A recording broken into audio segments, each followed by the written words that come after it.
Olá, galerinha do bem! Espero que todos estejam realmente muito bem e com muita saúde. Vamos hoje para uma aula de matemática, de revisão. Nós já vimos no CMSP e alguns alunos também viram na escola os sólidos geométricos. Os sólidos geométricos eles são divididos em poliedros, que têm somente faces planas, que são as pirâmides e os prismas, e os corpos redondos, que o próprio nome já diz, eles têm uma face arredondada, que são os cones, os cilindros e as esferas. Vamos para um exemplo aqui de uma pirâmide. A pirâmide, as suas faces laterais são sempre triângulos. O que muda é a sua base, que ela tem apenas uma só. Então, observem bem, face lateral, triângulo, e sua base é um quadrado. As pirâmides, elas são nomeadas de acordo com a sua base. Então, eu falo assim que as pirâmides, ela tem nome e tem sobrenome. Pirâmide de base quadrada. Já os prismas, a diferença que eles têm das pirâmides é que eles possuem duas bases, a base superior e a base inferior. Nós temos aqui alguns exemplos de prismas. Esse primeiro prisma, observem bem, sua face lateral são sempre retângulos e o que muda é a sua base. A base aqui é uma base hexagonal. Do mesmo modo que a pirâmide, o prisma também tem nome e sobrenome. Prisma de base hexagonal. Esse outro prisma que nós temos aqui é um prisma, observem bem, sua face lateral é retangular e sua base é um triângulo. Então, esse prisma, o nome dele é prisma de base triangular. Esse outro prisma também, sua face lateral são retângulos e sua base é um quadrado. Então, nós chamamos ele de prisma de base quadrangular ou paralelepípedo. E nós temos também o cubo. Só o cubo ele tem um nome especial. A gente não chama ele de prisma de base quadrangular. Nós chamamos ele de cubo. Suas faces laterais são quadrados e suas bases também.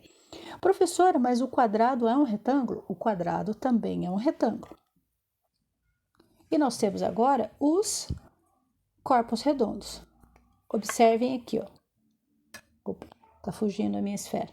Nós temos o cone, que tem apenas uma base. Sua base é uma base circular, né? Um círculo. Nós temos aqui o cilindro, ele tem duas bases circulares. E nós temos a esfera. Nós temos aqui alguns elementos do poliedro. Todo poliedro, ele tem base, observem aqui, as faces, as arestas e os vértices. É muito parecido, né?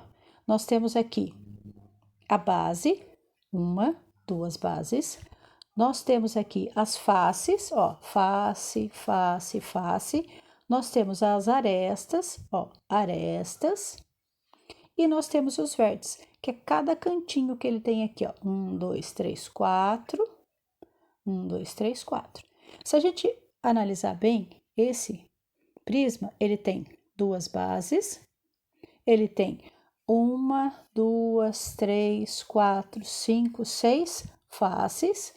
Arestas, 1, 2, 3, 4, 5, 6, 7, 8, 9, 10, 11, 12. 12 arestas. Quantos vértices? 1, 2, 3, 4, 5, 6, 7, 8. 8 vértices. Leonhard Euler, ele foi um importante estudioso da matemática, das ciências, e ele foi o que descobriu, vamos dizer assim, a relação de Euler ou Euler. Essa relação, ela relaciona, a quantidade de vértices, arestas e faces de um poliedro. Essa relação garante que V menos A mais F é igual a 2. A quantidade de vértices menos a quantidade de arestas mais a quantidade de faces vai ser sempre igual a 2. Onde V, A e F corresponde à quantidade de vértices, arestas e faces de um poliedro convexo, respectivamente. Os poliedros que satisfazem a relação de Euler ou Euler são chamados de poliedros eulerianos. De acordo com essas informações, verifique se um poliedro convexo com 14 vértices, 21 arestas e 9 faces é um poliedro euleriano. Então, vamos fazer o cálculo. Ó,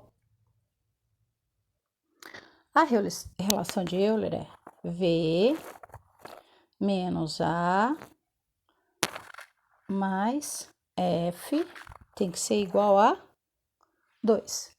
No caso ali, quantidade de vértices, 14. Quantidade de arestas, 21. E quantidade de faces, 9. Então, o que a gente precisa fazer agora? A gente precisa substituir esses valores na relação. Então, vamos lá.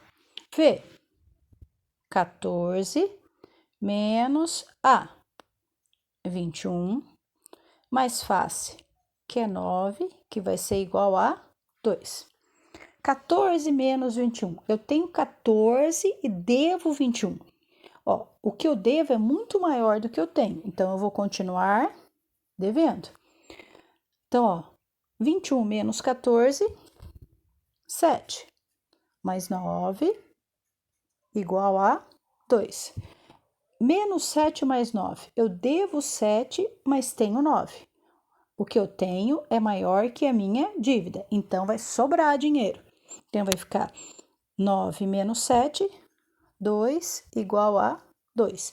Então, esse poliedro é poliedro euleriano, né? Ó, o número de vértices menos o número de arestas mais o número de faces vai dar sempre igual a 2. Galerinha, agora vamos para a segunda parte da nossa revisão, que são os produtos notáveis. O primeiro produto notável é o quadrado da soma. Então, aqui, ó, quadrado da soma. Nós temos aqui o primeiro termo, que é o A, e o segundo termo, que é o B. O desenvolvimento desse quadrado da soma vai ficar assim: A ao quadrado mais 2 vezes A vezes B mais B ao quadrado. Repare bem, o A é o primeiro termo, o B é o segundo termo. Então, aqui o primeiro termo elevado ao quadrado mais 2 vezes o primeiro vezes o segundo mais o segundo ao quadrado. Então, vamos fazer esse exemplo aqui, ó. O x, ele é o nosso primeiro termo. E o 5 é o nosso segundo termo. Então, vamos fazer de acordo com essa termo prático que nós temos aqui. Então, ó, x é o primeiro termo. Então, ele vai ficar elevado ao quadrado mais 2 vezes o primeiro termo, que é x, vezes o segundo termo, que é o 5. Mais 5 elevado ao quadrado. X elevado ao quadrado é x ao quadrado mesmo.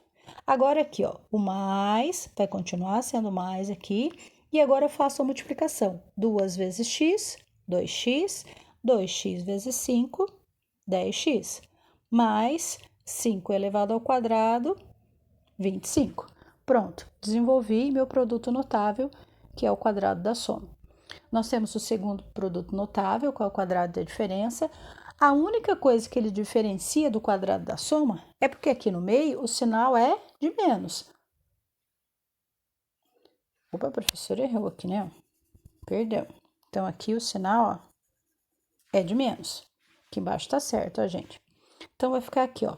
O A é o primeiro termo, o B é o segundo termo. Então, como que vai ficar ele desenvolvido? A ao quadrado menos 2 vezes A vezes B mais B ao quadrado.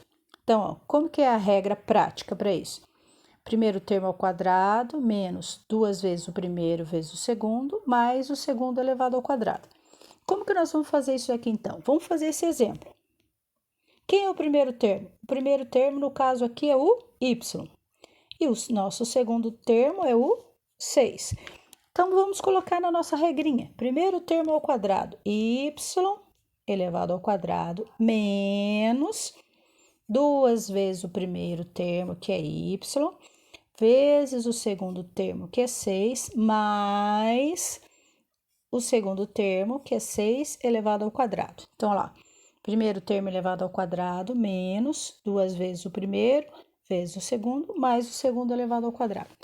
y elevado ao quadrado vai ficar y ao quadrado menos 2 vezes y, 2y. 2y vezes 6, 12y.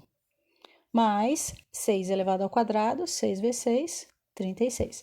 Lembre, quadrado da soma e o quadrado de diferença, a regrinha prática é a mesma. O que muda é o sinal do meio, tá? Do quadrado da soma é mais e o do quadrado da diferença é menos. E o último, que é o produto da soma pela diferença. Então, nós temos aqui, ó, produto, né, ó, sinal da multiplicação, de um termo vezes o outro. No primeiro termo, o sinal é mais. No segundo termo, o sinal é menos. Então, o produto da soma pela diferença. Observe bem que o primeiro termo aqui é o A e o segundo termo é o B, do primeiro parênteses. No segundo parênteses é a mesma coisa. O primeiro termo é o A e o segundo termo é o B. Então, como que a gente faz isso daqui? A gente vai pegar o primeiro termo elevado ao quadrado menos o segundo termo elevado ao quadrado. Ó, quem é o primeiro termo aqui? O primeiro termo é o x. Quem é o segundo termo? O segundo termo é o 7. Ah, professora, a gente não vai olhar o sinal? Não. A regra diz que o sinal do meio vai ser sempre menos. Então, vou colocar lá x elevado ao quadrado menos 7 elevado ao quadrado. X ao quadrado, menos 7 ao quadrado, 7 vezes 7, 49. Então, galerinha, essa é a nossa revisão. Até mais. Um abraço a todos.